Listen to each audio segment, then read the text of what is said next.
ವೇದಿಕೆಗೆ ಆಗಮಿಸುತ್ತಿದೆ. ಶ್ರಾವಣದಿಂದ ಶ್ರವಣವಾಗುವ ರಾಮಾಯಣ.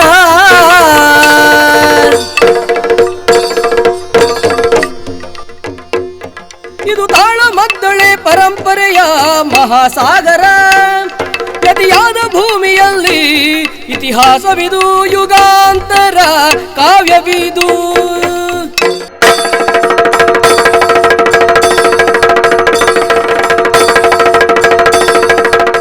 ಕಂಡಿರೇ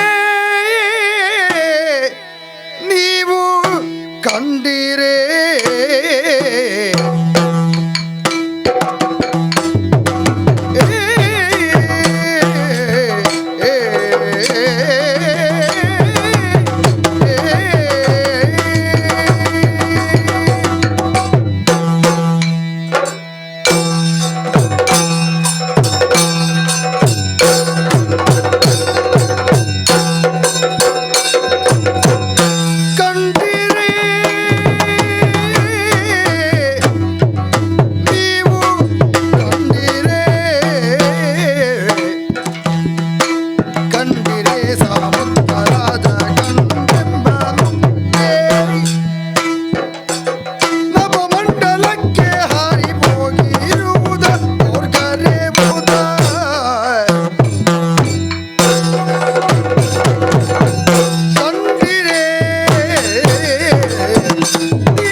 ಕಪಿವೀರರೇ, ಧರೆಯ ನದಿಗಳೆಲ್ಲ ಹರಿಯುತ್ತಾ ಸಮುದ್ರವನ್ನ ಸೇರುವಂತಹ ಆ ಕಾಲಕ್ಕೆ ಸಮುದ್ರ ರಾಜನು ಮೆರೆಯುತ್ತಾ ಇದ್ದಾನೆ. ಹಾಗಿರುವಾಗ ಅಂತಹ ಸಮುದ್ರದ ದೊಡ್ಡ ದೊಡ್ಡ ತೆರೆಗಳು ಧರೆಗೆ ಅಪ್ಪಳಿಸುವಂತಹ ಕಾಲಕ್ಕೆ ಗುಡುಗಾಗಿ ಕಾಣುತ್ತಾ ಇದೆ. ಅಪ್ಪಳಿಸುವಂತಹ ಸ್ವರ ಗುಡುಗಾಗಿ ಕಾಣುತ್ತಾ ಇದೆ. ಹಾರಿದ ಮೀನುಗಳೆಲ್ಲ ಮಿಂಚಾಗಿ ಕಾಣುತ್ತಾ ಇದೆ. ಹಾರಿದ ನೀರಿನ ಹನಿಗಳೇ ಮಳೆಯಾಗಿ ಸುರಿದಂತೆ ಭಾಸವಾಗುತ್ತಾ ಇದೆ. ಇಂತಹ ಸುಂದರವಾದ ಸಮುದ್ರದ ತಟದಲ್ಲಿ ನಮ್ಮ ಕಪಿವೀರರೆಲ್ಲರೂ ಕೂಡ ಮರುಳ ಮೇಲೆ ಮರುಳಾಗಿಯೇ ಮೈ ಮರೆತರೂ ತಪ್ಪೇನಿಲ್ಲ. ಆದರೆ ಇಂತಹ ಸಮುದ್ರವನ್ನ 100 ಯೋಜನದಷ್ಟು ದೂರ ಹಾರುವವರು ನಮ್ಮಲ್ಲಿ ಯಾರಿದ್ದಾರೆ ಎಂಬಂತ ಪ್ರಶ್ನೆ ನಮ್ಮಲ್ಲಿ ಮೂಡುತ್ತಾ ಇದೆ.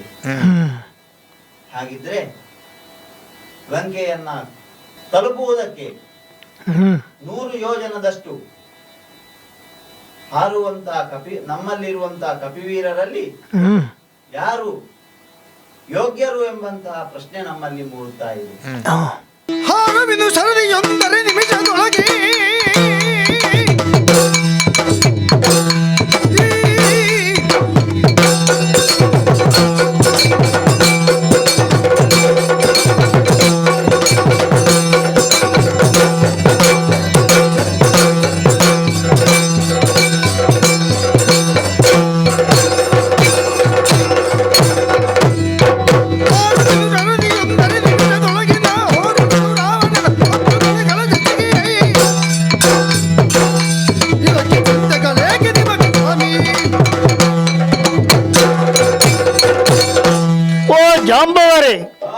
ಈಗಾಗಲೇ ನಾವು ಆ ರಾವಣನ ಇರವನ್ನ ತಿಳಿದುಕೊಂಡವರಿದ್ದೇವೆ. ನಿಮ್ಮಲ್ಲಿ ಮೂಡಿದಂತಹ ಪ್ರಶ್ನೆ ಸಹಜ. ಯಾರು ಎಷ್ಟು ದೂರವನ್ನು ಹಾರಬಹುದು ಎನ್ನುವುದು, ಯಾರು ಸಾಮರ್ಥ್ಯವಂತರು ಎನ್ನುವುದು ತಿಳಿಯುವುದು ನಿಮ್ಮ ಈ ಕಾಲಕ್ಕೆ ನಿಮಗೆ ಅಗತ್ಯ. ಈಗಾಗಲೇ ನಿಮ್ಮ ಮಾತನ್ನ ಕೇಳಿದ್ದೇ ತಡ. ಕಪಿಗಳೆಲ್ಲವೂ ತನ್ನಷ್ಟಕ್ಕೆ ತಾವು ತಮ್ಮ ಹಾರುವ ಸಾಮರ್ಥ್ಯವನ್ನು ಪ್ರಕಟಿಸಿದವರಿದ್ದಾರೆ. ಸ್ವಾಮಿ, ನಾನು ಕಪಿವೀರರಲ್ಲಿ ಒಬ್ಬನಾದಂತಹ ನಾನು ಹೇಳುತ್ತಾ ಇದ್ದೇನೆ, 60 ಯೋಜನದವರೆಗೆ ನಾನು ಹಾರಬಲ್ಲೆ ಸ್ವಾಮಿ. 60 ಯೋಜನವೇ? ಹಾ ಇಂತೆಂದು ಒಬ್ಬೊಬ್ಬರೊಬ್ಬರು ಪ್ರಸಂಗಿಸಲಾಗಿ ಜಾಂಬವರು ತಮ್ಮೊಳಗೆ ಆಲೋಚನೆಯ ಮಾಡಿ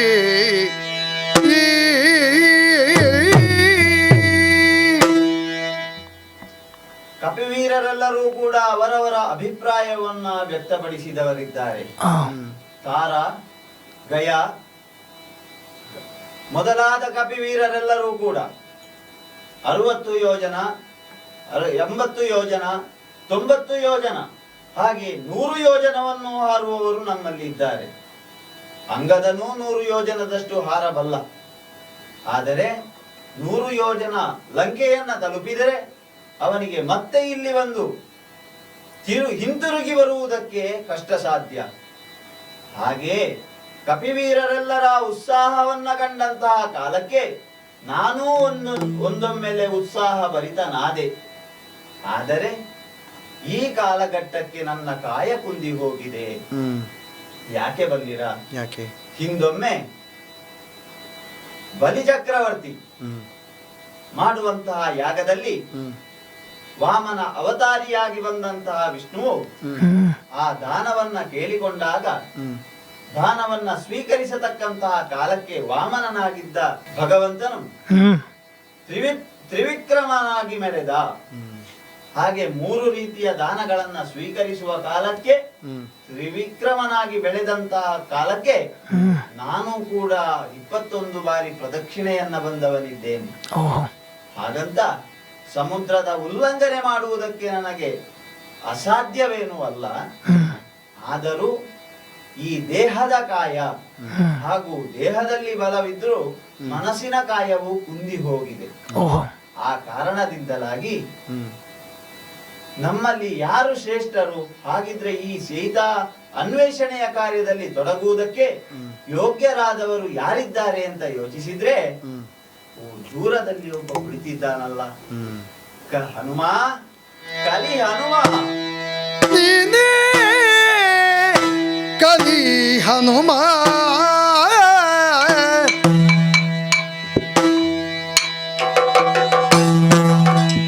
ನಮ್ಮವರೋಳು ನೀನೇ ಕಲಿ ಹನುಮ,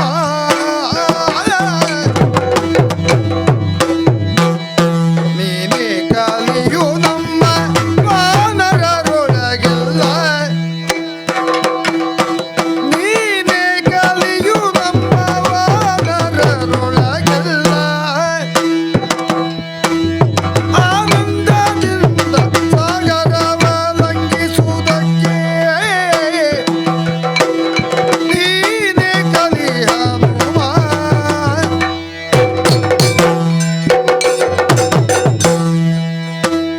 ಹನುಮ, ಪೂಜ್ಯ ಜಾಂಬವರೇ, ಯಾವುದೇ ವಿಷಯಕ್ಕೂ ಬಾರದ ರೀತಿಯಲ್ಲಿ ನಿನ್ನಷ್ಟಕ್ಕೆ ನಿನ್ನದೇ ಆದಂತಹ ಗಮ್ಯಸ್ಥಾನದಲ್ಲೇ ನೀನು ಕುಳಿತವಲ್ಲಿದ್ದೀಯ. ಕಪಿವರ್ಕರೆಲ್ಲ ಆಡುವಂತ ಮಾತನ್ನ ಕೇಳಿದಾಗ ಹಾ ಉತ್ಸಾಹ ನನಗೂ ಮೂಡಿತ್ತು. ಹಾ ಹಾಗಂತದು ಸಾಧ್ಯವೇ ಸಾಧುವೆ ಅಂತ ಯೋಚನೆ ಮಾಡ್ತಾ ಕುಳಿತಿದ್ದೆ. ಆದರೂ ಮೌನಿಯಾಗಿ ಕುಳಿತೆಯಲ್ಲ. ಮೌನವಲ್ಲದೆ ಪ್ರಕಟಿಸುವ ಧೈರ್ಯ ನನಗೆ ಸಾಕಾಗದೇ ಹೋಯಿತು. ಓಹೋ, ಹಾಗಾಗಿ ನಿನ್ನನ್ನು ಮತ್ತೆ ನಾನು ಕರೆದು ಮಾತಾಡಿಸಿದೆ. ಯಾಕು? ಕಲಿ ಹನುಮ, ಏನನ್ನು? ವಿಶೇಷವಾದಂತಹ ಈ ಸಾಮ್ರಾಜ್ಯದಲ್ಲಿ ರಾಮನಿಗೆ ಪ್ರೀತಿಯ ವ್ಯಕ್ತಿಯಾಗಿ ಕಂಡುಕೊಂಡವನು ನೀನು. ಪರಾಕ್ರಮ ದೃಷ್ಟಿಯಿಂದಲೇ ತಾವು ಆಡುವುದಕ್ಕೆ ತೊಡಗಿತ್ತು. ವಿದ್ಯೆಯಿಂದಲೂ ಬುದ್ಧಿಯಿಂದಲೂ ಜ್ಞಾನದಿಂದಲೂ ಪ್ರತಿಯೊಂದರಲ್ಲೂ ಲೆಕ್ಕಾಚಾರವನ್ನ ಮಾಡಿದರೂ ಕೂಡ ನಿನ್ನನ್ನ ಮೀರಿಸುವವರು ನಮ್ಮಲ್ಲಿ ಯಾರೂ ಇಲ್ಲ. ಯಾಕೆ ಹೀಗಾಗಿದೆ? ಅಂದು ಬಾಲ್ಯದಲ್ಲಿ ಅಂದೊಮ್ಮೆ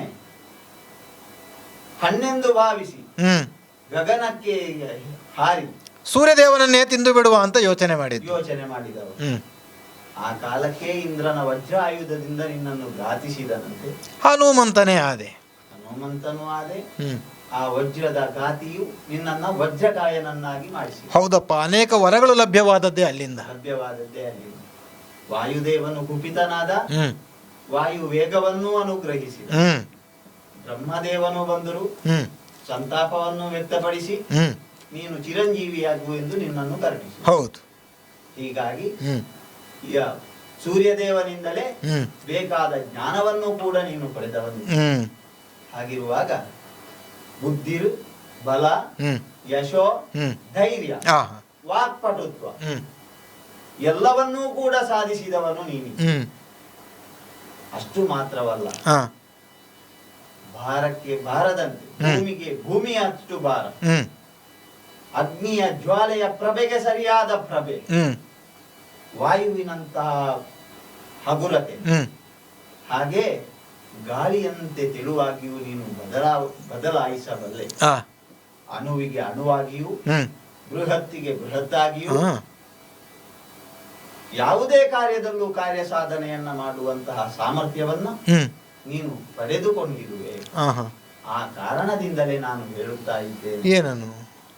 ದೇವಾದಿ ದೇವತೆಗಳಿಂದಲೂ ಕೂಡ ನೀನು ಪ್ರಶಂಸೆಗೆ ಒಳಗಾದವ. ಹಾ ಹಾಗಾಗಿ ಸೀತೆಯನ್ನ ಆ ಲಂಕಾನಗರವನ್ನ ತಲುಪಿ ಹಾ ಸೀತೆಯನ್ನ ಇರುವ ಇಹಸ್ಥಳವನ್ನ ಕಂಡು ಹಿಡಿದು ಹ್ಮ್ ಮತ್ತೆ ಅಲ್ಲಿಯ ವಿಚಾರಗಳನ್ನೆಲ್ಲ ಒಪ್ಪಿಸುವಲ್ಲಿ ಹ್ಮ್ ನಮ್ಮಲ್ಲಿ ನಿನ್ನನ್ನು ಹೊರತುಪಡಿಸಿ ಬೇರೆ ಯಾರೂ ಸಮರ್ಥರಲ್ಲ ಎಂಬುದು ನನ್ನ ಅಭಿಪ್ರಾಯ.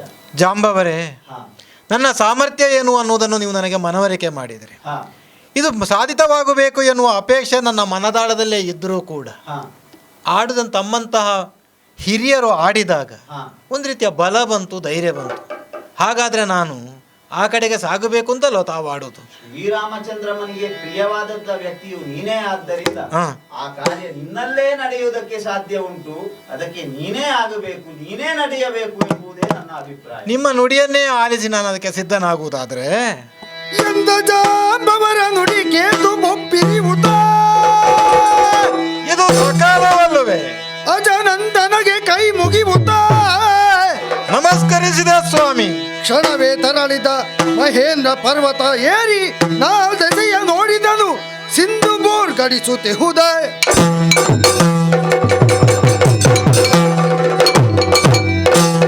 ಜಾಂಬವರ ನುಡಿಯೇ ನನಗೆ ಪ್ರೇರಣಾದಾಯಕವಾಯಿತಲ್ಲ. ಆ ಕಡೆಗೆ ರಾಮನ ಕಾರ್ಯಕ್ಕಾಗಿ ಸಾಗುವಂತ ಅವಕಾಶವೊಂದು ಲಭ್ಯವಾಗುತ್ತದೆ ಅಂತ ಆದರೆ, ಸಾಗುವಂತ ಉತ್ಸಾಹದಲ್ಲೇ ನಾನು ಯಾವ ದಾರಿ ಅಂತ ವೀಕ್ಷಿಸಿದೆ ಅಂತ ಆದ್ರೆ, ಓಹೋ ಇಲ್ಲಿ ಇದೆ ಅಲ್ಲ ಮಹೇಂದ್ರಾಚಲ. ಆದ್ದರಿಂದಲೇ ಮಹೇಂದ್ರಾಚಲವನ್ನ ಏರಿದವನಿದ್ದೇನೆ. ಅಲ್ಲಿಂದಲೇ ಹಿರಿಯರಾದಂತಹ ಜಾಂಬವರೇ ತಮಗೆ ನಾನು ನಮಸ್ಕರಿಸಿದವನಿದ್ದೇನೆ. ಮನದಾಳದ ಒಳಗೆ ಶ್ರೀರಾಮಚಂದ್ರನು ನೆನೆಯುತ್ತ ಮಾತ್ರವಲ್ಲ, ಸಕಲ ದೇವರುಗಳನ್ನು ಕೂಡ ನೆನೆದುಕೊಳ್ಳುತ್ತಾ ನಿಲ್ಲುವುದಕ್ಕಾಗಿಯೇ ವಿಶೇಷವಾದಂತಹ ಮಂಡಲವೊಂದನ್ನು ನಿರ್ಮಾಣ ಮಾಡಿಕೊಂಡೆ. ಸಕಲ ದೇವರುಗಳಲ್ಲಿ ಆವಾಹನೆಯನ್ನು ಮಾಡಿಕೊಂಡು ಮಾನಸ ಪೂಜೆಯನ್ನು ಕೈಗೊಳ್ಳುವ ಮೂಲಕವಾಗಿ ನನ್ನ ಬಲಗಾಲನ್ನೊಳಗೆ ನಾನು ಬಲವಾಗಿ ಊರುವುದಕ್ಕೆ ತೊಡಗಿದನಲ್ಲ. ಆಹಾ, ಬಲಗಾಲನ್ನು ಊರಿದಂತಹ ಕಾಲಕ್ಕೆ ಇಡೀ ಪರ್ವತವೇ ನಡುಗುವುದಕ್ಕೆ ತೊಡಗಿತು. ಅಲ್ಲೆಲ್ಲ ನೆಟ್ಟಂತಹ ವಿಶೇಷವಾದಂತಹ ಮರಗಳೆಲ್ಲವೂ ತಾವು ಹೊಂದಿಕೊಂಡಿದ್ದಂತಹ ಪುಷ್ಪರಾಜಿಗಳನ್ನೇ ನನ್ನ ಮೇಲೆಯೇ ಸುರಿಸುವುದಕ್ಕೆ ತೊಡಗಿದಾಗ ಪುಷ್ಪಾರ್ಚನೆಯೇ ನನ್ನ ಮೇಲೆ ನಡೆಯುತ್ತಾ ಇದೆ ಎಂಬಂತಹ ಭಾವದಿಂದ ನಾನು ಸಂತುಷ್ಟನಾದೆ. ಮಾತ್ರವಲ್ಲ, ಧೈರ್ಯವನ್ನು ತುಂಬಿಕೊಂಡೆ. ಆ ಕಾರಣಕ್ಕಾಗಿಯೇ ನಾನು ಆ ಕಡೆಗೆ ಹಾರುವುದಕ್ಕಾಗಿ ಇದೋ ಬಲಗಾಲನ್ನು ಊರಿವ ಸಿದ್ಧನಾಗುತ್ತೇನೆ.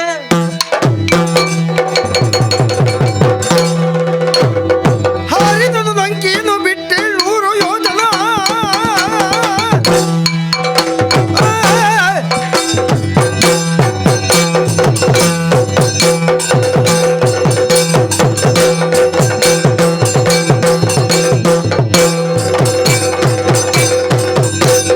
ಹಾರಿದನು ಲಂಕೆಯನ್ನು ಬಿಟ್ಟೇಳೂರು ಯೋಜನ ಮುಂದೆ ನಡೆಯುತ್ತಾ ಸಾರಿದನು ತೃಣ ಬಿಂದು ಮುನಿಪದ ಶಾಲೆಯೊಳಗೆ ನನ್ನ ದೇಹವನ್ನು ಬೇಕಾದಂತಹ ರೀತಿಯಲ್ಲಿ ಬೆಳೆಸಿಕೊಳ್ಳುವ ಮೂಲಕವಾಗಿ ಗಗನಮುಖೇನವಾಗಿ ಆ ಕಡೆಗೆ ಹಾರಬೇಕು ಎನ್ನುವಂತ ಅಪೇಕ್ಷೆ ಇರತಕ್ಕಂತಹ ಕಾರಣಕ್ಕೆ ದೀರ್ಘವಾದಂತ ಪಯಣ ಇದು ಎನ್ನುವಂತ ನೆಲೆಯಲ್ಲೇ ನಾನು ಆ ಕಡೆಗೆ ಹಾರುವುದಕ್ಕೆ ತೊಡಗಿದೆ ಅಂತಂದ್ರೆ, ಅರೆ ಮಾರ್ಗ ಮಧ್ಯದಲ್ಲೇ ನನಗೆ ಎದುರಾದದ್ದಲ್ಲ ಮೈನಾಕನೆಂಬಂತಹ ಪರ್ವತ. ಯಾಕೆ ಅಂತಲೇ ನನಗೆ ಅರ್ಥವಾಗಲಿಲ್ಲ. ತಡೆದಂತಹ ಕಾಲಕ್ಕೆ ಯಾಕೆಯ ತಡೀತಾ ಇದ್ದಿ ಅಂತ ಪ್ರಶ್ನಿಸಿದ್ರೆ, ತುಸು ಕಾಲ ಇಲ್ಲಿ ವಿಶ್ರಮಿಸುವುದಕ್ಕಾಗಿ ನಾನು ಎದ್ದು ಬಂದವನಿದ್ದೇನೆ ಅಂತ ಅಂದ. ಪರ್ವತ ಒಂದು ಮಾತನಾಡುತ್ತಾ ನನಗೆ ಅವಕಾಶವನ್ನು ಕಲ್ಪಿಸುವ ಕಾರಣವೇನು ಅಂತ ಕೇಳಿದಂತಹ ಹೊತ್ತಿಗೆ ಒಂದು ಕಾಲಕ್ಕೆ ದೇವೇಂದ್ರನಿಂದಲೇ ರೆಕ್ಕೆಗಳನ್ನು ಮುರಿಯುತ್ತಾ ಇದ್ದಂತಹ ಪರ್ವತಗಳೆಲ್ಲವೂ ಕೂಡ ಅಡಗಿಕೊಳ್ಳುವಂತಹ ಕಾಲಕ್ಕೆ ಅಡಗಿಕೊಳ್ಳುವ ಅವಕಾಶವನ್ನು ನಮ್ಮ ಅಪ್ಪನಾದಂತಹ ವಾಯುದೇವ ಕಲ್ಪಿಸಿದ್ದಾನೆ ಅಂತ ಆಡಿದ. ಆದ್ದರಿಂದಲೇ ನನಗೆ ಬದುಕುವ ಅವಕಾಶವನ್ನು ಕಲ್ಪಿಸಿದ್ದಕ್ಕಾಗಿ ನಿಮ್ಮ ಅಪ್ಪನ ರಣ ಇರುವುದರಿಂದ ಒಂದು ಸುಕಾಲ ವಿಶ್ರಮಿಸುತ್ತಾ ನನ್ನ ಆತಿಥ್ಯ ಸ್ವೀಕರಿಸಬೇಕು ಅಂತ ಆಡಿದ. ಆದರೆ ರಾಮಕಾರ್ಯಕ್ಕಾಗಿ ಹೊರಟಂತಹ ಈ ಹೊತ್ತಿನಲ್ಲಿ ಯಾವ ಆತಿಥ್ಯವನ್ನು ಸ್ವೀಕರಿಸುವುದಕ್ಕೆ ಇಲ್ಲ, ಯಾವ ಸನ್ಮಾನ ಸ್ವೀಕರಿಸುವುದಕ್ಕೂ ಇಲ್ಲ. ಆದ್ದರಿಂದ ಅವನು ಒದಗಿಸಿಕೊಟ್ಟಂತಹ ವಿಚಾರಗಳು ಏನಿದೆಯೋ ಅದನ್ನು ಸಂತುಷ್ಟನಾಗಿ ಸ್ವೀಕರಿಸಿ ಸಕಾಲ ಒದಗಿದಂತಹ ಕಾಲಕ್ಕೆ ಬರುತ್ತೇನೆ ಅಂತ ಅವನನ್ನು ಸಂತೈಸಿದವನಿದ್ದೇನೆ. ಮುಂದುವರಿದಂತಹ ಕಾಲಕ್ಕೆ ಎದುರಾದವಳು ಸುರಸಾದೇವಿ ಎಂಬವಳು ನನ್ನನ್ನು ತಿನ್ನುವುದಕ್ಕಾಗಿಯೇ ಬಂದಂತಹ ಶೈಲಿಯಲ್ಲಿ ನನ್ನನ್ನು ನುಂಗುವುದಕ್ಕೆ ಪ್ರಯತ್ನಿಸಿದಳು. ಇಲ್ಲ ತಾಯೇ, ನಾನು ಹೋಗಬೇಕಾದದ್ದು ರಾಮಕಾರ್ಯಕ್ಕೆ ಅಂತ ಆಡಿದರೆ, ಇಲ್ಲ ನುಂಗುವುದಕ್ಕಾಗಿ ನಾನು ಮುಂದಾಗಿದ್ದೇನೆ, ಇದು ನನಗೆ ದೇವತೆಗಳ ಆಜ್ಞೆ ಅಂತ ಆಡಿದರು. ಆದ್ದರಿಂದಲೇ ತೆರೆದ ಬಾಯಿ ಎಷ್ಟುದೋ ಅಷ್ಟೇ ದೊಡ್ಡದಾದಂತಹ ದೇಹವನ್ನು ಮಾಡುವುದಕ್ಕೆ ತೊಡಗಿದೆ, ಇಲ್ಲ ನಿಲ್ಲಿಸಲಿಲ್ಲ. ಆದ್ದರಿಂದಲೇ ಸೂಕ್ಷ್ಮವಾಗಿ ದೇಹದ ಒಳಗೆ ಹೋಗಿ ನಾನು ಹೊರ ಬಂದಂತಹ ಕಾಲಕ್ಕೆ ಆ ತಾಯಿಯೇ ನನಗೆ ಆಡಿದ್ಲು. ನಿನ್ನನ್ನು ಪರೀಕ್ಷಿಸುವುದಕ್ಕಾಗಿ ನಾನು ಈ ಕೆಲಸವನ್ನು ಮಾಡಿದೆ. ನಿನಗೆ ಸಾಧ್ಯ, ಬೃಹದಾಗಿಯೂ ಬೆಳೆಯಬಲ್ಲೆ, ಸೂಕ್ಷ್ಮವಾಗಿಯೂ ಇಳಿಯಬಲ್ಲೆ. ಏರಬಲ್ಲವನು ಇಳಿಯಬಲ್ಲುವುದನ್ನು ಸಮಾನವಾಗಿ ಸ್ವೀಕರಿಸುವವನಿಗೆ ಮಾತ್ರ ರಾಮಕಾರ್ಯ ಸಾಧ್ಯ ಅಂತ ಆಡಿದಳು. ಸಂತುಷ್ಟನಾಗಿ ನಾನು ಮುಂದಕ್ಕೆ ಹೊರಟೆ ಅಂತಾದರೆ ಅವಳ ಹೇಳಿಕೆಯಂತೆ ನನಗೆ ಎದುರಾದದ್ದು ಸಿಂಹಿಣಿ. ನೆರಳನ್ನೇ ಕಂಡಂತಹ ಕಾಲಕ್ಕೆ ನೆರಳಿನ ಮೂಲಕವಾಗಿ ಸೆಳೆಯುವಂಥ ವಿಶೇಷವಾದಂತಹ ಶಕ್ತಿಯನ್ನು ಹೊಂದಿಕೊಂಡವಳು. ಅವಳು ಕೂಡ ತನ್ನದಾದಂಥ ಶಕ್ತಿಯಿಂದ ಸೆಳೆದು ನನ್ನನ್ನು ನುಂಗುವುದಕ್ಕೆ ಪ್ರಯತ್ನ ಪಟ್ಟಳು ಅಂತಾದರೆ ಇಲ್ಲ, ಒದಗಲಿಲ್ಲ. ಅದೇ ಸ್ಥಿತಿಯಲ್ಲಿ ನಾನು ದೊಡ್ಡದಾಗುತ್ತಾ ಹೋದೆ. ಬೃಹದಾಕಾರದಂಥ ಬಾಯಿ, ಬೃಹದಾಕಾರದಂಥ ದೇಹ ಎರಡೂ ಸಾಕಾಗದೆ ಹೋದಾದಾಗ ನಾನು ಸೂಕ್ಷ್ಮವಾಗಿ ಅವಳ ಬಾಯೊಳಗೆ ಮತ್ತೆ ಹೋದಂಥದ್ದು. ಆದರೆ ಇಲ್ಲಿ ಕೆಟ್ಟವಳು ಎನ್ನುವುದು ನಿರ್ಧಾರವಾದಂಥ ಕಾರಣಕ್ಕೆ ಅವಳ ಜಠರದೊಳಗೆ ನಾನು ಬೆಳೆಯುವುದಕ್ಕೆ ತೊಡಗಿದೆ. ಬೆಳೆಯುತ್ತಾ ಅವಳ ದೇಹವನ್ನೇ ಛಿದ್ರ ಮಾಡುವ ಮೂಲಕವಾಗಿ ಇಲ್ಲಿ ಇರತಕ್ಕಂಥ ಎಲ್ಲ ಮತ್ಸ್ಯಗಳಿಗೆ ಆಹಾರವಾಗಿ ನಾನು ಒದಗಿಸಿದೆ. ಅಷ್ಟು ಮಾಡುವುದರ ಮೂಲಕವಾಗಿ ಲಕ್ಷ್ಯವಿರುವುದು ಒಂದೇ, ಶ್ರೀರಾಮ ಕಾರ್ಯ, ಸೀತಾಮಾತೆಯನ್ನು ಅರಸಬೇಕು ಎನ್ನುವಂಥ ಕಾರಣದಿಂದ ಹಾರಿ ಬಂದು ಇಲ್ಲಿ ಬಿದ್ದನಲ್ಲ.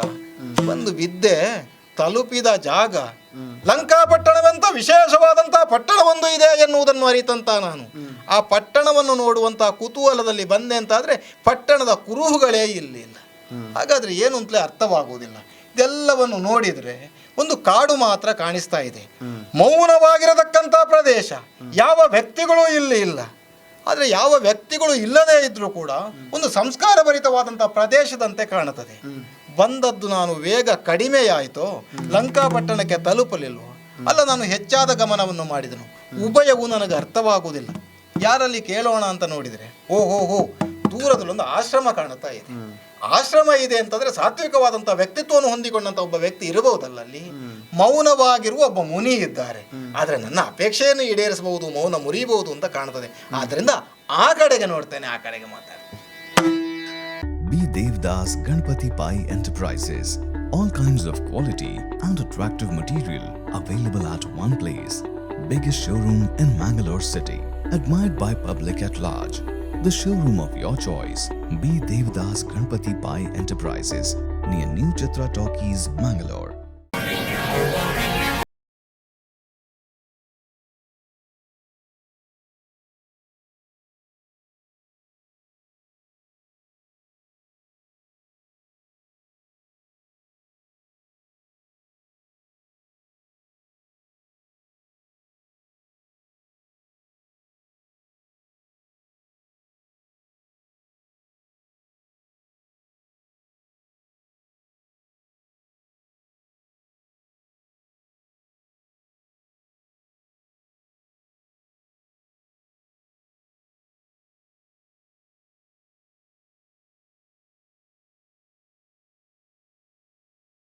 NH66 Koolur, Mangalore. Also available in NH66 Ambagilu, Udupi, NH66 Handikau, Kumta and Darbe, Puttur. For more information and test drive, contact us at 7022002555. In the serene landscape of Deribail Airport Road, Mangalore, a new chapter of high living awaits. Discover customizable 3 BHK duplex apartments by Mukund Realty. With construction progressing, your dream living is nearing completion and 6 months closer to reality. Because a home isn't just a destination, it's where your journey truly begins. Kedar, high living luxury homes. by Mukund Realty. ಮಾತನಾಡಿಸಿಕೊಂಬೆಯನು ತಲೆ ಮತ್ತೆ ನುತಿಸಿದ ಬಹಳ ಧೈರ್ಯದಿ ವಾತ ಸಂಭವನು ಯಾವ ದೇಶಂಗಳಿವು ಯಾವ ರಾಜಂಗಳಿವು ನೀವಿಲ್ಲಿ ನೆಲೆಯಾಗಿ ನಿಂದೆಷ್ಟು ದಿವಸ ರಾವಣೇಶ್ವರನೆಂಬ ರಕ್ಕಸನ ಪುರವೆಲ್ಲಿ ಯಾವ ದಿಕ್ಕಿನೊಳುಂಟು ಲಂಕಾಧಿನಗರ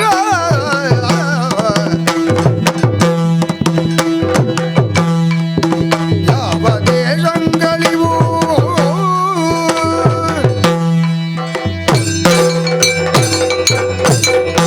ಅಯ್ಯ ಮಹಾನುಭಾವರೇ, ಯಾರು ಅಂತ ನನಗೆ ಅರಿವಿಲ್ಲ. ಪ್ರಾಯಶಃ ನಾನಾರು ಅಂತ ತಮಗೂ ಅರಿವಿರಲಿಕ್ಕಿಲ್ಲ. ಆದರೆ ನನಗೊಂದು ಯಾರೋ ಒಬ್ಬರನ್ನು ಕಾಣುವ ಮೂಲಕವಾಗಿ ಒಂದಷ್ಟು ವಿಚಾರಗಳನ್ನು ತಿಳಿಯಬೇಕು ಎನ್ನುವ ಕುತೂಹಲವಿದ್ದುದರಿಂದಲೇ ನಾನು ಹೀಗೆ ಸಾಗುತ್ತಾ ಬಂದಾಗ ಕಾಣ ಸಿಕ್ಕಿದ್ದು. ವಿಶೇಷವಾದಂಥ ವ್ಯಕ್ತಿತ್ವವನ್ನು ಹೊಂದಿಕೊಂಡಿದ್ದೀರಿ, ತಮ್ಮೊಳಗೆ ವಿಶೇಷವಾದ ವ್ಯಕ್ತಿ ಸತ್ವ ಇರಬಹುದು ಅಂತ ನಾನು ಭಾವಿಸುವಂಥವನು ಇದ್ದೇನೆ.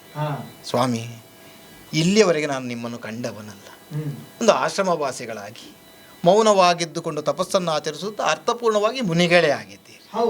ಆದ್ದರಿಂದ ತಾವು ಮುನಿಗಳು ಎನ್ನುವುದನ್ನು ನನಗೆ ತರ್ಕಿಸುವುದಕ್ಕೆ ಸಾಧ್ಯವಾಗಿದೆ. ಆದ್ದರಿಂದಲೇ ಆವ ದೇಶ ತಮ್ಮದು ನನಗೆ ಗೊತ್ತಿಲ್ಲ. ತಾವು ಆರು, ಇಲ್ಲಿರುವುದೇನು? ನಾನಂತೂ ಬಂದ ವಿಚಾರವನ್ನು ಆಡಬಹುದೇ? ಈ ಪ್ರದೇಶಕ್ಕೆ ಬಂದಾಗ ನಾನು ಉದ್ದೇಶಿಸಿಕೊಂಡು ಬಂದಂಥ ನಗರದ ಹಾಗೆ ನನಗೆ ಅನ್ನಿಸುವುದಿಲ್ಲ. ಆದ್ದರಿಂದ ಇದು ಯಾವ ನಗರ ಯಾವ ಪುರ ಅಂತ ನನಗೆ ಅರ್ಥವಾಗುವುದಿಲ್ಲ. ಇಲ್ಲೇ ಇರುವವರು ತಾವು ಅಂತ ನಾನು ತರ್ಕಿಸಿದ್ದರಿಂದಲೇ ಇದು ಯಾವ ನಗರ ಅಂತ ತಾವು ಆಡಬಹುದೋ ಏನು ಅಂತ. ಯಾಕಂದರೆ ಈ ನಗರ ಯಾವುದು ಅಂತ ನನಗೆ ಗೊತ್ತಾಗುವುದರಿಂದ ನಾನೇನು ಸಾಧಿಸುವುದಕ್ಕಿದೆ ಅನ್ನೋದಕ್ಕಿಂತಲೂ ನಾನು ತಲುಪಬೇಕಾದಂಥ ಪ್ರದೇಶ ಯಾವುದೋ ಅಲ್ವೋ ಎನ್ನುವುದು ನನಗೆ ನಿಷ್ಕರ್ಷೆ ಆಗಬೇಕಾದ್ದು, ನಿಖರವಾಗಬೇಕಾದ್ದು. ಹಾಗಾದರೆ ಯಾವುದೋ ಒಂದು ಗಮ್ಯವಾದಂತಹ ಪ್ರದೇಶವನ್ನು ಹುಡುಕಿಕೊಂಡು ಬಂದದ್ದು ಸ್ಪಷ್ಟ. ಹೌದು ಸ್ವಾಮಿ. ಯಾವ ನಗರ? ನಾನು ಬಂದದ್ದು ಲಂಕಾಪಟ್ಟಣವನ್ನು ಹುಡುಕುತ್ತಾ ಬಂದೆ. ರಾವಣೇಶ್ವರ ಅಂತ ಎಲ್ಲರೂ ಗಂಭೀರವಾಗಿ ಕರೆಯುತ್ತಾರೆ. ಮಾಡಿದಂಥ ಕಾರ್ಯದಿಂದ ಹಾಗೆ ಅನ್ನಬಹುದೋ ಗೊತ್ತಿಲ್ಲ. ಅಂತೂ ರಾವಣನೆಂಬಂಥ ಪ್ರಭುವಿನಿಂದ ಆಳ್ವಿಕೆಯಾಗುತ್ತಾ ಇರುವಂಥ ಲಂಕಾಪಟ್ಟಣವನ್ನು ಅರಸುತ್ತಾ ಬಂದಂಥ ವ್ಯಕ್ತಿ ನಾನು. ಹೌದು, ನೀನು? ನಾನು ಹನುಮಂತನೆಂಬಂಥ ವ್ಯಕ್ತಿ. ಶ್ರೀರಾಮನ ಕಾರ್ಯಕ್ಕಾಗಿ ಈ ಕಡೆಗೆ ಆಗಮಿಸಿದಂಥ ಸ್ವಾಮಿ ಕಾರ್ಯದ ನೆಲೆಯಲ್ಲಿ ನಾನು ಇಲ್ಲಿಗೆ ಆಗಮಿಸಿದವನು. ಆ ಸ್ವಾಮಿ ಕಾರ್ಯವನ್ನು ಪೂರ್ತಿಗೊಳಿಸುವುದಕ್ಕಾಗಿ ನಾನು ಈ ಕಡೆಗೆ ಬಂದವನಿದ್ದೇನೆ. ಹುಡುಕಿಕೊಂಡು ಬಂದದ್ದು ಲಂಕಾರಾಷ್ಟ್ರವನ್ನಲ್ಲ, ಲಂಕಾಪಟ್ಟಣವನ್ನೇ. ಈಗ ನಿನ್ನನ್ನು ನೋಡುವಾಗ ನನಗೆ ನಗು ಬರ್ತಾ ಉಂಟು. ಲಂಕಾಪಟ್ಟಣವನ್ನು ಕೇಳಿದರೆ ತಾವು ನಗುವುದಕ್ಕೆ ಯಾಕೆ ಇದೆ ಅಂತ ಕಾರಣ ಉಂಟು. ಏಕೋ? ನೀನು ಬಂದದ್ದು ಹೇಗಾಯ್ತು ಗೊತ್ತೇ? ಹೇಗಾಯ್ತು? ಕುರುಡನ ಕೈಗೆ ಕನ್ನಡಿ ಏಕೆ ಬದಿರಗೆ ಹೊರ ಸಂಗೀತಗಳ ಮಾತೆಗೆ ಎರಡು ಕಾಲಿಲ್ಲದ ಹೇಳವಾಗಿ ಯಾತ್ರೆಯ ತಿರುಗಾಡುವ ಸುದ್ದಿಗೆ ಮರ ಮರ ತರಿಪವಾನರ ನಿನಗಿ ಲಂಕ ಪುರದರ ಸಿನ ಸುದ್ದಿಯೇಕೆ ತಿರುದುಂಬತನ ಮನ ಪಲ್ಲಕ್ಕಿಯೇರುವ ತೆರನಂದಾಯಿತು ನಿನ್ನ ಮನಸ್ಸು.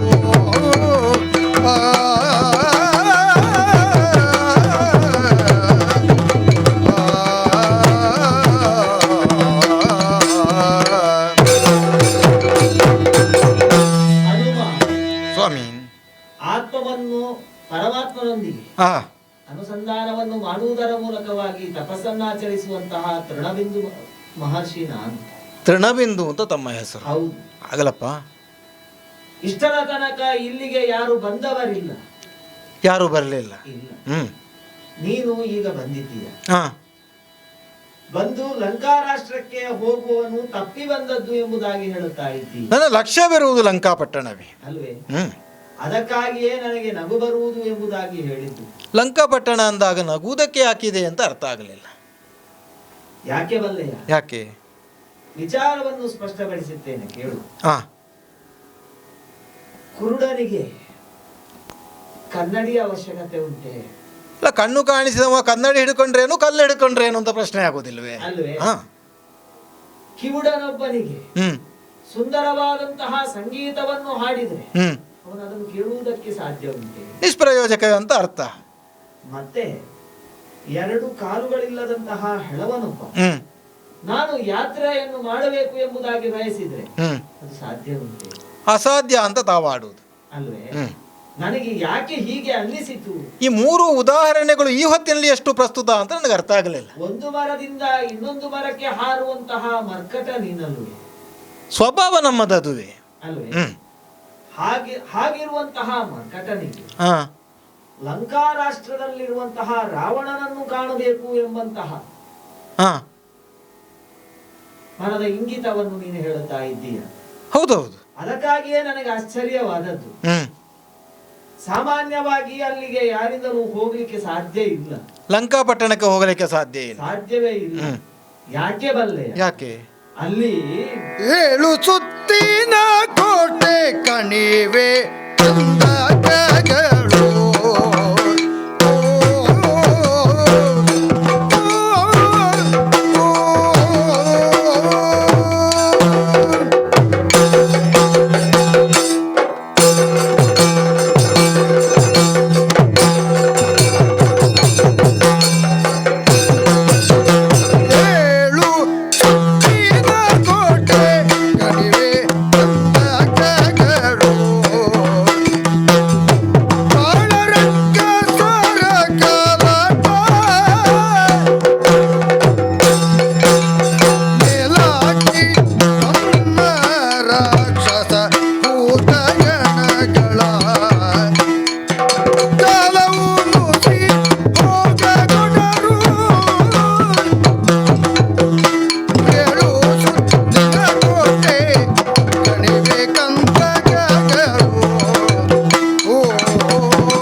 ಸ್ವಾಮಿನ್, ಸಾಮಾನ್ಯವಾದಂತಹ ಪ್ರದೇಶಕ್ಕೆ ಎಲ್ಲರೂ ಹೋಗಲು ಸಾಧ್ಯ ಉಂಟು.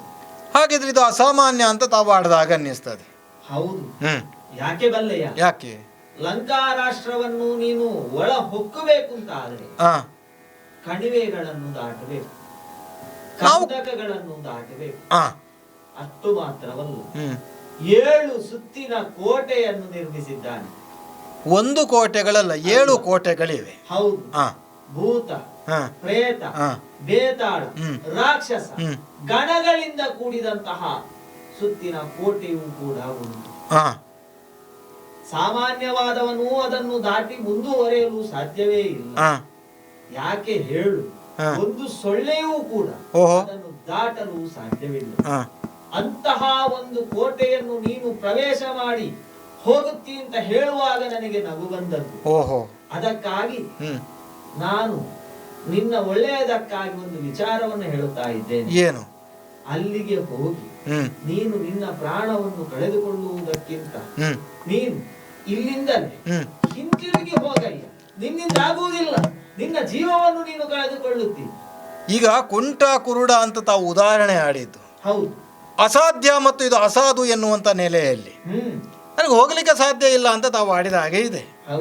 ಸ್ವಾಮಿ, ಕುಂಟತನವಿರುವುದಾಗಲಿ ಕುರುಡತನವಿರುವುದಾಗಲಿ ತಾತ್ಕಾಲಿಕವಾದ ಪ್ರತಿಬಂಧವಾಗಿದೆಯೇ ಹೊರತು ಬಂದಂತ ನನಗೆ ಯಾವ ಪ್ರದೇಶ ಎಂಬ ಅರಿವಿಲ್ಲದ ಕುರುಡುತನವು ತಲುಪಬೇಕಾದಲ್ಲಿಗೆ ತಲುಪುವುದು ಹೇಗೆ ಎನ್ನುವಂತ ಹೆಳವತನವಿದೆಯೇ ಹೊರತುಪಡಿಸಿದ್ರೆ ತಾವು ಆಡಿದ್ದೇನು ಅಸಾಧ್ಯ ಅಂತಲ್ಲ.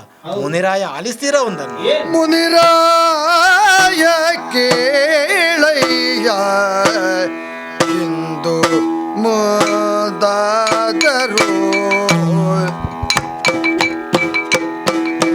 ಮುನಿರಾಯ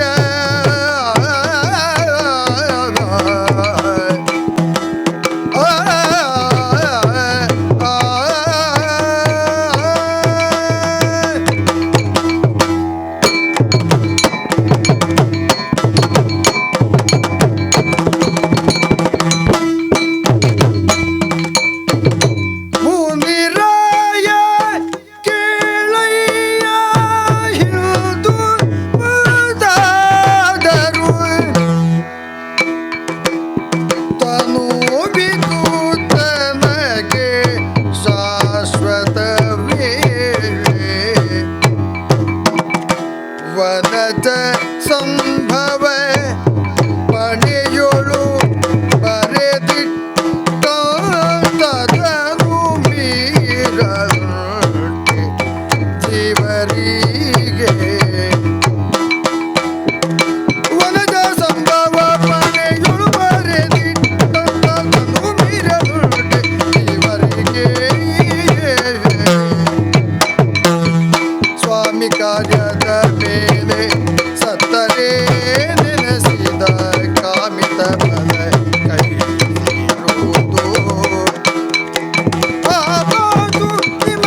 ಅಂತ ಕರೆಯುತ್ತಾರೆ.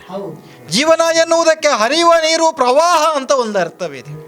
ಆಲೋಚನೆ ಮಾಡಿ ನೋಡಿ ಸ್ವಾಮಿ, ಒಂದು ಕಡೆಯಲ್ಲಿ ನಿಂತಹ ನೀರು ಹಾಗೆಯೇ ಇದೆ ಅಂತ ಅಂದರೆ ಅದು ಕಲ್ಮಶವಾಗುತ್ತದೆ, ಕೆಡಕಾಗುತ್ತದೆ. ಹಾಗಂತ ಹರಿಯುವ ನೀರಾದರೆ ತನ್ನ ಗಮ್ಯಸ್ಥಾನವನ್ನು ತಲುಪುವುದಕ್ಕೆ ಬೇಕಾಗಿ ಎದುರಾದಂಥ ತೊಡಕುಗಳನ್ನೆಲ್ಲ ದಾಟುತ್ತಾ ಮುಂದಕ್ಕೆ ಸಾಗುತ್ತದೆ. ಆ ಕಾರಣಕ್ಕಾಗಿ ಅದನ್ನು ಜೀವನ ಅಂದರು, ಬದುಕನ್ನು ಜೀವನ ಅಂತಂದ್ರು. ಆ ಲಕ್ಷ್ಯವನ್ನಿರಿಸಿಕೊಂಡಲ್ವೇ ನಾವು ಕೂಡ ಸಾಗಬೇಕಾದದ್ದು. ಯಾಕೆ ಈ ಮಾತನ್ನು ಆಡಿದೆ ಅಂತಂದರೆ, ರಾವಣನ ಪ್ರದೇಶವನ್ನು ತಲುಪಬೇಕು ಅಂತಂದರೆ ಅನೇಕವಾದಂಥ ತೊಡಕುಗಳಿದೆ ಅಂತ ತಾವಾಡಿತು. ಆದ್ದರಿಂದಲೇ ನನ್ನನ್ನು ಕುಂಟನಿಗೋ, ಕುರುಡನಿಗೋ, ಕಿವುಡನಿಗೋ ತಾವು ಹೋಲಿಸಿದರೆ ಆಕ್ಷೇಪವೇನೂ ಇಲ್ಲ. ಯಾಕೆ ಅಂತಂದರೆ, ಅಸಾಧ್ಯವಾದಂಥ ಕಾಯಕಕ್ಕೆ ನಾನು ತೊಡಗುವುದರಿಂದ ನನಗೇ ಕೆಡುಕಾಗುತ್ತದೆ ಎನ್ನುವುದರಿಂದ ತಾವು ಎಚ್ಚರಿಸಿದ್ದು ನನಗೆ ಮನವರಿಕೆಯಾಗಿದೆ. ಆದರೆ ಯೋಚನೆ ಮಾಡಿ ನೋಡಿ, ಜೀವನವನ್ನು ನಾವು ರೂಪಿಸಿಕೊಳ್ಳುವುದು ಅಂತ ಇದೆ. ಸ್ವಾಮಿ ಕಾರ್ಯಕ್ಕಾಗಿ ಹೊರಟಂತ ನಾನು ಆ ಕಾಯಕದ ಕಡೆಯೇ ಲಕ್ಷ್ಯ ವಹಿಸಿದರೆ ಮಾತ್ರ ಅದು ಜೀವನವಾಗುವುದಕ್ಕೆ ಸಾಧ್ಯ. ಜೀವಗಳ್ಳನಾಗಿ ಬದುಕುವುದಕ್ಕೆ ಒಂದು ದಾರಿ ಬೇಕು ಅಂತ ಹೊಡೆದಕ್ಕೆ ಅಲ್ವಲ್ಲ ಇದು ಇರುವುದು. ಆದ್ದರಿಂದಲೇ ಸ್ವಾಮಿ ಕಾರ್ಯಕ್ಕೆ ಹೊರಟಂತ ಈ ಹೊತ್ತಿನಲ್ಲಿ ಒಂದೊಮ್ಮೆಗೆ ಮರಣವೇ ಬರುತ್ತದೆ ಅಂತ ಆದರೂ ಕೂಡ ಆ ಮರಣವನ್ನಲ್ಲೋ ನಾವು ಸ್ವೀಕಾರ ಮಾಡಬೇಕಾಗುವುದು. ಯಾಕೆ ಅಂತಂದರೆ, ಮರಣ ಬರುವುದು ಬೇಡ ಎನ್ನುವ ಕಾರಣಕ್ಕೆ ಅದು ಬಾರದೇ ಉಳಿಯುವುದಿಲ್ಲ, ಬರಬೇಕು ಅನ್ನುವ ಕಾಲಕ್ಕೆ ಅದು ಬರುವುದೂ ಇಲ್ಲ. ಮರಣ ಬರುವಂಥ ಕಾಲಕ್ಕೆ ನಾವಿರುವುದಿಲ್ಲ ಎನ್ನುವಂಥ ಒಂದು ವಾಸ್ತವಿಕತೆ ಇದೆ ಅಲ್ಲ, ಅಲ್ಲಿಯ ತನಕ ಮಾತ್ರ ನಮಗೆ ವ್ಯಕ್ತಿತ್ವವಾಗಿ, ವ್ಯಕ್ತಿ ಸತ್ವವಾಗಿ ಹೊಣೆ ಇರುವುದು. ಮರಣ ಬಂದ ಬಳಿಕ ನಾವಲ್ಲ ಎನ್ನುವುದರಿಂದ ಒಂದೊಮ್ಮೆಗೆ ರಾವಣನನ್ನು ಕಾಣುವಂಥ ಕಾರ್ಯದಲ್ಲಿ ನನಗೆ ಮರಣವೇ ಬರುತ್ತದೆ ಅಂತ ಆದರೂ ಕೂಡ ಆ ಮರಣ ಬರುವ ತನಕ ಮಾಡಬೇಕಾದಂಥ ಕಾಯಕವಿದೆಯಲ್ಲ, ಅದರಲ್ಲಿ ಹಿಂದುಳಿಯುವುದಕ್ಕಿಲ್ಲ. ಅದನ್ನು ನಾನು ಸ್ವಾಮಿ ಕಾರ್ಯ ಅಂತ ಭಾವಿಸಿದ್ದು. ಆದ್ದರಿಂದ ಸ್ವಾಮಿ ಕಾರ್ಯಕ್ಕೆ ಹೊರಟಂಥ ಹೊತ್ತಿನಲ್ಲಿ ನನಗೆ ಮರಣವೇ ಬರುತ್ತದೆ ಅಂತ ಆದರೆ ಅದನ್ನು ಮಹಾನವಮಿ ಅಂತ ನಾನು ಸ್ವೀಕಾರ ಮಾಡುವವನು. ಆದ್ದರಿಂದ ಸ್ವಾಮಿ ದಾರಿ ತೋರಿಸಿದ್ರಿ ಅಂತ ಆದರೆ ಆ ಕಡೆಗೆ ಹೋಗುವ ಲಕ್ಷ್ಯ ಬಯಸ್ತೇನೆ, ತಡೆಯಬಾರದು ಅಂತ ಆಡುತ್ತೇನೆ. ಕಪಿವರ ವೀರಾಗಿ ಮಾತಾ ಕುಪಿತದಿವು ಬಹು ಕಾಲವಾಯಿತು, ತಪವ ಮಾಡುವೆವಿಲ್ಲಿ ನಾವು ವೃತ್ತರು ನಾವು ಹೇಳಲಾರೆವು ನಮ್ಮ ಬುದ್ಧ ನೇಗಿದರೆ ರಾವಣೇಶ್ವರ ನಿತ್ತ ಕಾವನು ನಾ ತೋರ್ವೆವೋ ಕಪಿವರ ವೀರ ಕೇಳನ್ನ ಮಾತಾ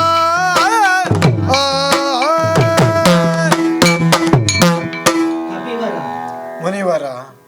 Be Devdas Ganpati Pai Enterprises. All kinds of quality and attractive material available at one place. Biggest showroom in Mangalore city. Admired by public at large. The showroom of your choice. Be Devdas Ganpati Pai Enterprises. Near New Chitra Talkies, Mangalore.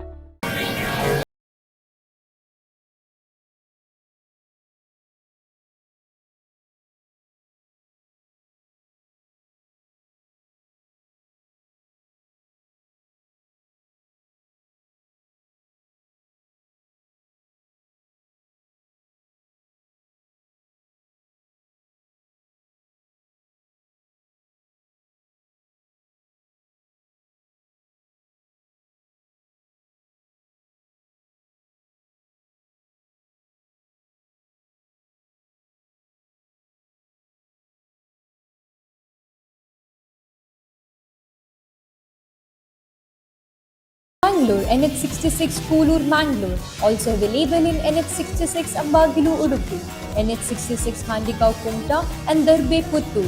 For more information and test drive, contact us at 7022002555. In the serene landscape of Deribail Airport Road, Mangalore, a new chapter of high living awaits. Discover customizable 3 BHK duplex apartments by Mukund Realty. With construction progressing, your dream living is nearing completion and 6 months closer to reality. Because a home isn't just a destination, it's where your journey truly begins. Kedar, high living luxury homes by Mukund Realty. ನೀನು ಶ್ರೇಷ್ಠ ಭಕ್ತನಿದ್ದಿ ಎಂಬುದನ್ನು ಕೂಡ ನಾನು ತಿಳಿದವನಿದ್ದೇನೆ. ಆಹಾ, ಆತ್ಮವಿಶ್ವಾಸದಿಂದಲೇ ಸಮುದ್ರವನ್ನು ಲಂಘಿಸುವುದರ ಮೂಲಕವಾಗಿಯೇ ಇಲ್ಲಿಯವರೆಗೆ ಬಂದವ ನೀನಲ್ವೇ? ಹೌದು. ಹಾಗಾದ್ರೆ ಸ್ವಾಮಿಯ ನಿಷ್ಠೆ ಎಷ್ಟು ಉಂಟು ಎಂಬುದನ್ನು ಕೂಡ ನಾನು ಕಂಡುಕೊಂಡವನಿದ್ದೇನೆ. ನಮ್ಮವರೆಲ್ಲ ನನ್ನನ್ನು ಕಳುಹ ಕೊಟ್ಟಾಗ ಆ ಲಂಕೆಯನ್ನೇ ಲಕ್ಷ್ಯವಾಗಿಸಿಕೊಂಡು ಹಾರಬೇಕು ಅಂತ ಹೇಳಿದ್ದು. ಶ್ರೀರಾಮನ ಪರಮ ಕಿಂಕರ ನೀನು ಹೌದು. ಅದಕ್ಕಾಗಿಯೇ ನಿನ್ನನ್ನು ಪರೀಕ್ಷೆ ಮಾಡಬೇಕೆಂಬ ಉದ್ದೇಶದಿಂದ ಇಂತಹ ಕುಚೇಷ್ಟೆಯನ್ನು ಮಾಡಿದವನಿದ್ದೇನೆ. ಪರೀಕ್ಷಿಸಿದ್ದು ತಾವು? ಹೌದು. ಆದರೆ ಈಗ ನಿನ್ನ ಸಾಮರ್ಥ್ಯವನ್ನು ನೀನು ಹೇಳಿಕೊಂಡಾಗ ನನಗೂ ಕೂಡ ಆ ಲಂಕಾ ರಾಷ್ಟ್ರವನ್ನು ತೋರಿಸಬೇಕು ಎಂಬುದಾಗಿ ಮನಸ್ಸಾಗುತ್ತೆ. ತಾವು ತೋರಿಸಿದ್ರಿ ಅಂತಾದ್ರೆ ನಾನು ಆ ಕಡೆಗೆ ಗಮನಿಸುತ್ತೇನೆ ಸ್ವಾಮಿ. ಆದ್ರೆ ನನ್ನನ್ನೊಮ್ಮೆ ನೀನು ಸರಿಯಾಗಿ ನೋಡಬೇಕು. ನಿಮ್ಮನ್ನು ಗಮನಿಸಿದೆ. ಪ್ರಾಯ ಆಯ್ತು, ವಯಸ್ಸಾಗಿದೆ, ಹಾಗಂತ ಆಡುವಷ್ಟಲ್ಲ ಅಂತಲೂ ಅನ್ನಿಸ್ತದೆ ನನಗೆ. ಆದರೆ ಯುಗ ಸಂದು ಹೋಯಿತು ತಪವನ್ನು ಆಚರಿಸುವುದರ ಮೂಲಕ. ದೀರ್ಘಕಾಲಿಕವಾಗಿ ತಾವು ತಪಸ್ಸು ಮಾಡುತ್ತಾ ಇದ್ದೀರಿ ಅಂತ ಅನ್ನಿಸ್ತದೆ. ಹೌದು, ಕೂದಲಿಂದ ಏಳಲೇ ಇಲ್ಲ. ದೀರ್ಘಕಾಲಿಕವಾಗಿ ಒಂದೇ ಕಡೆ ಕುಳಿತು ಒಂದೇ ಲಕ್ಷ್ಯದಿಂದ ತಪಸ್ಸು. ಹೌದು. ನನ್ನ ಜಠೆಯೆಲ್ಲವೂ ಕೂಡ ನೆಲದ ಒಳಗೆ ಇಳಿಯುವುದರ ಮೂಲಕವಾಗಿ ಪಾತಾಳವನ್ನು ಸೇರಿ ಬೇರುಗಳಾಗಿ ಮಾರ್ಪಟ್ಟಿದೆ. ಅಬ್ಬಬ್ಬ, ಆಲದ ಮರದ ಬೀಳಲುಗಳಂತೆ ದೀರ್ಘವಾದಂತ ತಮ್ಮ ಕೂದಲುಗಳು ಭೂಮಿಯನ್ನೇ ಆವರಿಸಿಕೊಂಡಿದೆ. ಹೌದು, ಅದು ಪಾತಾಳಕ್ಕೆ ಇಳಿದಿದೆ ಅಂತ ತಮ್ಮ ಭಾವ. ಹೌದು. ಹಾಗಾಗಿ ನನಗೆ ಹೇಳುವುದಕ್ಕೆ ಆಗುವುದಿಲ್ಲ. ವಯಸ್ಸು ಆಯಿತು. ತಾವು ಎದ್ದು ದಾರಿ ತೋರಿಸದೇ ಇದ್ರೆ ನನಗೆ ಹೋಗುವಾಗೂ ಇಲ್ಲ.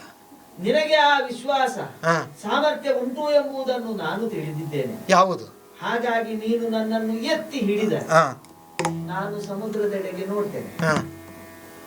ನೋಡಿ ಯಾವ ಲಕ್ಷ್ಯದ ಮೂಲಕವಾಗಿ ಹೋಗಬೇಕು ಎಂಬುದಾಗಿ ನಿನಗೆ ನಾನು ತಿಳಿಸ್ತೇನೆ. ಈಗ ಯಾವ ಕಡೆಗೆ ಹೋಗಬೇಕು ಎನ್ನುವ ದಾರಿಯೇ ನನಗೆ ಗೊತ್ತಾಗದೆ ನಾನು ಪರಿತಪಿಸುತ್ತಾ ತಮ್ಮನ್ನು ಕಂಡದ್ದು. ಈಗ ಹೋಗಬೇಕಾದಂತ ನಿಖರವಾದಂತ ದಾರಿಯನ್ನು ತಾವು ಆಡಿದರೆ ಮಾತ್ರ ನನಗೆ ಹೋಗ್ಲಿಕ್ಕೆ ಸಾಧ್ಯ. ಮಾತ್ರವಲ್ಲ, ದಾರಿ ತೋರಿಸುವ ಅಪೇಕ್ಷೆ ತಮಗೆ ಇದೆ, ಆದ್ರೆ ಎದ್ದು ನಿಲ್ಲುವುದಕ್ಕೆ ಆಗೋದಿಲ್ಲ ಅಂತ. ಈಗ ಎದ್ದು ನಿಂತು ದಾರಿ ತೋರಿಸಬೇಕು ಅಂತ ನನಗೆ ಅಪೇಕ್ಷೆ ಅಲ್ಲ, ಆದ್ರೆ ದಾರಿ ತೋರಿಸಬೇಕಾದ್ರೆ ತಾವು ಹೇಳದೆ ಗತ್ಯಂತರವಿಲ್ಲ. ಮಾತ್ರವಲ್ಲ, ಹೇಳಲಿಕ್ಕೆ ಆಗದೇ ಇದೆ ಅಂತ ಆದರೆ ತಮ್ಮನ್ನು ಎಬ್ಬಿಸಬೇಕು ಅಂತ ತಾವು ಆಡುವುದು. ಸ್ವಾಮಿ, ಪಾತಾಳಕ್ಕೆ ತಮ್ಮ ಕೂದಲುಗಳು ಇಳಿದಿದೆ ಎನ್ನುವುದನ್ನು ಎತ್ತಬಲ್ಲೆ ಎನ್ನುವ ವಿಶ್ವಾಸ ನಾನು ನಂಬಿದಂತ ದೇವರ ಮೇಲೆ ಇರುವಂಥದ್ದು. ಆದ್ದರಿಂದ ಆ ದೇವರ ಮೇಲೆ ವಿಶ್ವಾಸವಿಟ್ಟ ನಾನು ಏನು ಮಾಡಬಲ್ಲೆ ಬಲ್ಲಿರ?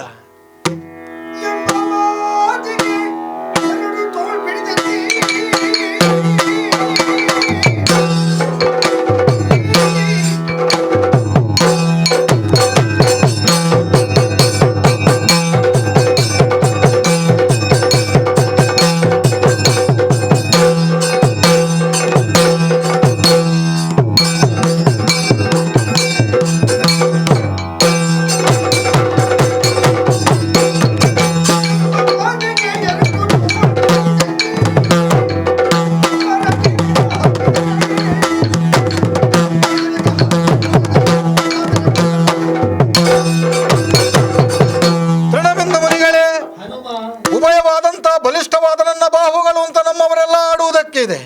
ಆ ಎರಡೂ ಬಾಹುಗಳಿಂದ ತಮ್ಮ ಮೃದುವಾದಂತ ದೇಹವನ್ನ ಬಲವಾಗಿ ಹಿಡಿದವನಿದ್ದೇನೆ. ಎತ್ತಬೇಕು ಅಂತಲ್ವೇ ತಾವಾಡಿದ್ದು. ಆದ್ದರಿಂದ ಪಾತಾಳದನಕ ಸಾಗಲ್ಪಟ್ಟಂತ ತಮ್ಮ ಕೇಶರಾಶಿಗಳು ಏನಿದೆಯೋ ಅದೆಲ್ಲವೂ ಕಿತ್ತು ಬರುವಂತೆ ಉಭಯ ಕರಗಳಿಂದಲೂ ಕೂಡ ತಮ್ಮ ದೇಹವನ್ನು ಹಿಡಿದು ಎತ್ತಿದೆ ಎತ್ತಿದೆ ಎತ್ತಿದೆ. ವಿಶಾಲವಾದಂತಹ ಶರದಿ ನನಗೆ ಕಾಣುತ್ತಾ ಉಂಟು. ಓಹೋ, ದಕ್ಷಿಣಾಭಿಮುಖವಾಗಿ ನೀನು ಲಂಘಿಸಿದವನು ಹೌದಲ್ವೇ? ದಕ್ಷಿಣಾಭಿಮುಖವಾಗಿಯೇ ಬಂದದ್ದು. ಹಾರುವಾಗ ಎಷ್ಟು ಯೋಜನ ಉಂಟು ಹೇಳಿದ್ರು? 100 ಯೋಜನ ಹಾರಬೇಕು ಅಂತ ಆಡ್ತು. ಕಡಿಮೆ ಆಯ್ತಾ? ನೀನು ಹಾರಿದ್ದು ಹೆಚ್ಚಾಯಿತು. ಹಾರಿದ್ದು ಹೆಚ್ಚಾಯ್ತಾ ಸ್ವಾಮಿ? ಅಲ್ಲ, ಮಾರ್ಗ ಮಧ್ಯದಲ್ಲಿ ನನ್ನನ್ನು 3 ಮಂದಿ ನಿರ್ಬಂಧಿಸಿದವರು ಇದ್ದರು. ಅದರ ಮಧ್ಯದಲ್ಲೂ ನಾನು ಕಡಿಮೆ ಆಯ್ತಾ ಅಂತ ಭಾವಿಸಿದೆ. ಅವರು ನಿರ್ಬಂಧಿಸಿದ ಕಾರಣ ನೀನು ಹಾರಿದ್ದಿಷ್ಟು. ಅದಲ್ಲದೆ ಇದ್ರೆ ಬಹುಶಃ ಹೆಚ್ಚಾಗುತ್ತಿತ್ತು. ಇನ್ನು ಮುಂದಕ್ಕೆ ದಾರಿಯಲ್ಲಿ ಅಂತ ನಾನು ಯೋಚನೆ ಮಾಡಬೇಕಿತ್ತು. 100 ಅಲ್ಲ, ನೀನು ಒಟ್ಟಾಗಿ 800 ಯೋಜನ ಹಾರಿದ್ದಿ. ನಾನು 100 ಹಾರಬೇಕಾದಲ್ಲಿ 800 ಹಾರಿದನು. ಹೌದು, ಲೆಕ್ಕವೇ ತಪ್ಪಿದ ಹಾಗಿದೆ. ಹಿಂದೆ 700 ಹಾರಬೇಕು. ಅಲ್ಲ, ಬಂದದಕ್ಕಿಂತ ನಾನು ಬಂದದು ಅತುಲವಾಯಿತು. ಇನ್ನು 700 ಹಿಂದಕ್ಕೆ ಹೋಗಬೇಕು. ಅಂದ್ರೆ 700 ಹೆಚ್ಚಾಗಿದೆ ಅಂತ ತಾವು ಆಡುವ ಹಾಗೆ. ಹೋಗುವಾಗ ಉತ್ತರಾಭಿಮುಖವಾಗಿ ಹಾರಬೇಕು. ಸ್ವಾಮಿ, ಒಂದು ಉಪಕಾರ ಮಾಡಬೇಕಾದೇನು ಬಲ್ಲಿರ? ಈಗ ಲಂಕಾಪಟ್ಟಣವನ್ನು ಲಕ್ಷ್ಯವಾಗಿಸಿಕೊಂಡು ನಾನು ಹಾರುವ ಕಾಲದಲ್ಲಿ ಅತ್ಯುತ್ಸಾಹ ನನ್ನನ್ನು ಒಳಗೊಂಡಿತ್ತು. ಮಾತ್ರವಲ್ಲ, ಎಷ್ಟು ಹಾರಬೇಕು ಅಂತ ನನ್ನಲ್ಲಿ ಆಡಲಿಲ್ಲ. 100 ಯೋಜನ ಅಂತ.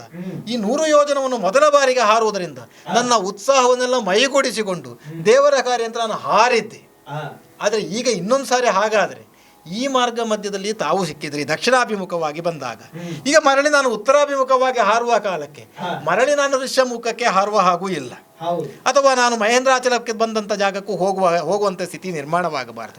ನಿಖರವಾದ ಲಕ್ಷ್ಯವೇ ಆಗಬೇಕು ಎನ್ನುವ ಕಾರಣಕ್ಕೆ ನಾನು ಹಾರಬೇಕಾದದ್ದು ದಕ್ಷಿಣಾಭಿಮುಖವಾಗಿ ಹಾರಿದವನು ಈಗ ಉತ್ತರಾಭಿಮುಖವಾಗಿ ಹೋಗಬೇಕು ಅಂತ ಹೇಳ್ತೀನಿ. ಆದರೆ ಹೋಗಬೇಕಾದ ದಾರಿಯನ್ನು ನಿಖರವಾಗಿ ತೋರಿಸ್ತೀರಾ? ಸ್ಪಷ್ಟವಾಗಿ ಉತ್ತರವನ್ನು ನಾನು ತೋರಿಸ್ತೇನೆ. ನೀನು ಹಾರುವಂತಹ ಕಾಲಕ್ಕೆ ನನ್ನ ಕೈಯ ನೇರಕ್ಕೆ ನೋಡುವುದು, ಆ ನೇರಕ್ಕೆ ಇರುವುದು ಸ್ವರ್ಣಲಂಕೆ, ಅಲ್ಲಿ ಹೋಗಿ ಇಳಿದರಾಯ್ತು. ಸ್ವಾಮಿ, ಎದ್ದು ನಿಂತು ಕೈ ಚಾಚುವ ಮೂಲಕವಾಗಿ ಉತ್ತರಾಭಿಮುಖವಾಗಿ ಸ್ವರ್ಣಲಂಕೆಯನ್ನು ತೋರಿಸ್ಲಿಕ್ಕೆ ಹೊರಟ್ರಿ. ತಮ್ಮ ಸೂಕ್ಷ್ಮವಾದಂಥ ಸಂವೇದನೆ ನನಗೆ ಅರ್ಥವಾಗುತ್ತದೆ. ಆ ಬೆರಳನ್ನೇ ನಾನು ನೋಡುವುದಕ್ಕೆ ತೊಡಗಿದ್ರೆ ನನಗೆ ಲಂಕಾಪಟ್ಟಣವೇ ಕಾಣಿಸುವುದಕ್ಕೆ ತೊಡಗಿತು. ಹಿಂದೆ ಇಟ್ಟಂತ ಕಲ್ಪನೆಯ ಆಧಾರದಲ್ಲಿ ಹಾರಿದರೆ ಈಗ ಲಂಕಾನಗರವೇ ನನಗೆ ಕಾಣಿಸ್ತಾ ಇದೆ. ಹಾಗಾದ್ರೆ ಇಲ್ಲಿಗೆ ಮಾಡಿದಂಥ ಉಪಕಾರಕ್ಕೆ ಚಿರಋಣಿಯಾಗಿದ್ದೇನೆ, ನಮಸ್ಕರಿಸಿದವನಿದ್ದೇನೆ. ದೀರ್ಘದಂಡ ನಮಸ್ಕಾರ ಮಾಡುವುದರೊಂದಿಗೆ ನನ್ನ ಕಾಯಕ್ಕೆ ಯಶಸ್ವಿಯಾಗಲಿ ಸ್ವಾಮಿ ಕಾರ್ಯಕ್ಕೆ ಹೊರಟವನಿದ್ದೇನೆ ಎನ್ನುವುದರಿಂದ ತಮ್ಮ ಆಶೀರ್ವಾದವನ್ನು ಬೇಡ್ತಾ ಆ ಕಡೆಗೆ ಹಾರ್ತೇನೆ. ಆಗದೆ ಆ ಕಡೆಗೆ ಹಾರ್ತೇನೆ, 700 ಯೋಜನೆ ಎಲ್ಲ ಹಾರಬೇಕದು, ಹಾರ್ತೇನೆ ಅಂತ ಆ ಕಡೆಗೆ ಹಾರ್ತೇನೆ.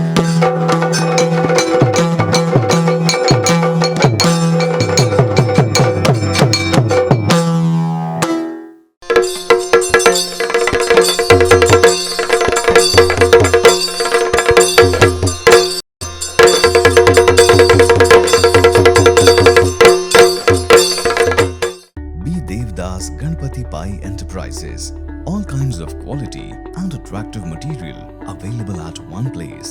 Biggest showroom in Mangalore city. Admired by public at large. The showroom of your choice. B. Devdas Ganpati Pai Enterprises. Near New Chitra Talkies, Mangalore.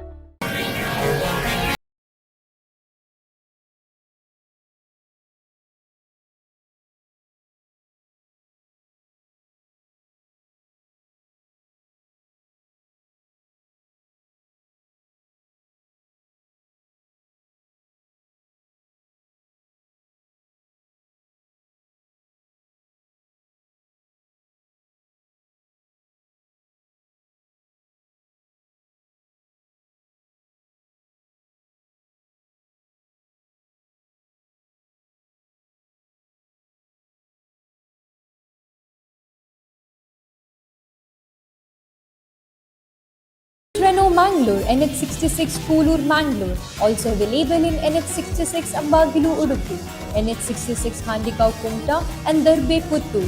For more information and test drive, contact us at 7022002555. In the serene landscape of Deribail Airport Road, Mangalore, a new chapter of high living awaits.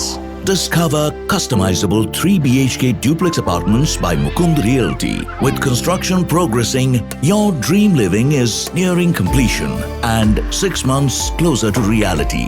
Because a home isn't just a destination, it's where your journey truly begins. Kedar, High Living Luxury Homes by Mukund Realty.